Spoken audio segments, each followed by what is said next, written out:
ان الحمد للہ والصلاة والسلام علی نبی، جو باقی رہ گیا ہے اسے چھوڑ دو اگر تم مومن ہو۔ سورہ بقرہ کی آیت نمبر 278 اس چیز کو بیان کرتی ہے۔ ارشاد باری ہے، یا ایھا الذین آمنوا اتقوا اللہ، اے ایمان والو اللہ سے ڈرو، وَذَرُوا مَا بَقِیَ مِنَ الرِّبَا، اور چھوڑ دو جو باقی رہ گیا ہے سود، ان کنتم مومنین، اگر تم سچے دل سے مومن ہو۔ اس سے پہلے آیات میں سود کی حرمت کو بیان کیا، بلکہ یہ بھی بیان کیا کہ جو سود کھاتا ہے اس کو حلال سمجھتا ہے، وہ یوں اٹھے گا جیسے شیطان نے اسے پاگل بنا دیا۔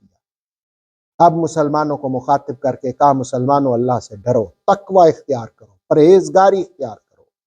پرہیزگاری اختیار کرنے کا مطلب ہے گناہوں سے بچنا، اپنے آپ کو گناہوں سے محفوظ رکھنا۔ اور پھر دوسرا کہا، وَذَرُوا مَا بَقِیَ مِنَ الرِّبَا، اگر احکام نازل ہونے سے پہلے تم نے کوئی سود کی کام کر لیا ہے اور کوئی جو باقی رہ گیا ہے اس کو چھوڑ دو اگر تم مومن ہو، تو اللہ اس کو پہلے کو معاف کر دے گا۔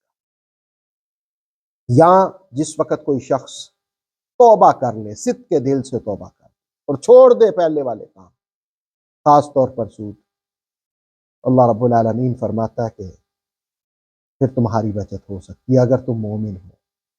یا یہ کہ جس وقت یہ حکم پہنچے کہ سود حرام ہے تو چھوڑ دیا جائے اگر مومن ہو۔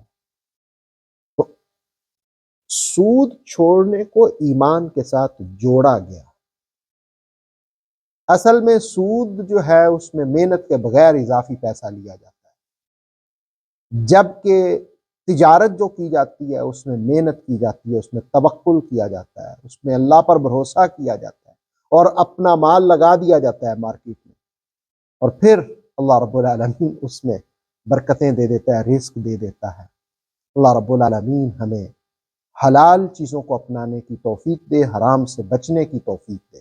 آتھینٹک اسلامک نالج کے لیے نور وحی یوٹیوب چینل کو سبسکرائب کیجیے، بیل آئیکن کو پریس کرنا مت بھولیے۔ نور وحی فیس بک، انسٹاگرام اور ٹک ٹاک پیج کو بھی فالو کیجیے تاکہ ہماری ہر نیو ویڈیو آپ تک بر وقت پہنچ سکے۔